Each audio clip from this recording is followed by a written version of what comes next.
मोठी बातमी आहे। भाजप नेते मोहित कंबोज यांच्या लेकीच्या वाढदिवसाला ठाकरेंच्या शिवसेनेचे नेते आमदार आदित्य ठाकरेंनी हजेरी लावली।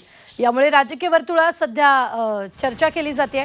काल मोहित कंबोज यांच्या मुलीचा वाढदिवस सोहळा पार पडला आणि या सोहळ्याला मुख्यमंत्री देवेंद्र फडणवीस हे सुद्धा उपस्थित होते।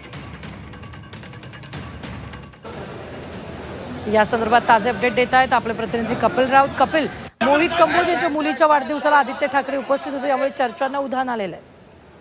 नक्कीच ह्या आधी पाहिलं मागे जर इतिहास बघितला तर मोहित कंबोज आणि शिवसेना खास पटत नव्हतं। खास करून त्यांचे अनेक वेळा खटके उडालेले आहेत।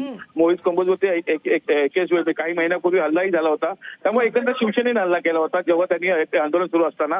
त्यामुळे शिवसेना आणि मोहित कंबोज हे गणितच कधी बसलं नव्हतं। आणि आता मात्र आदित्य ठाकरे जे शिवसेनेचे नेते आमदार आहेत ते मात्र मोहित कंबोजच्या लेकीच्या वाढदिवसाला दिसलेले आहेत। त्यामुळे एकंदरीतच राजकीय चर्चेनं उधाण आलेलं आहे। म्हणजे बीजेपी आणि उभाटामध्ये जे खटके उडत आहेत, जे नेहमी वाद पाहतोय, जे नेहमी टोलवाटोली बघतोय, आपण राजकीय मुद्द्यांना घेऊन जी भूमिका बघतोय, आणि असं असताना आता मोहित कंबोजच्या लेकीच्या वाढदिवसाला आदित्य ठाकरे दिसलेले आहे, राज ठाकरे दिसलेले, त्यामुळे राजकीय चर्चा मोठी होत आहे। एकंदरीत चाललंय काय आणि वेगळी राजकीय गणित रंगतात की काय अशी एक चर्चा सुरू झाली।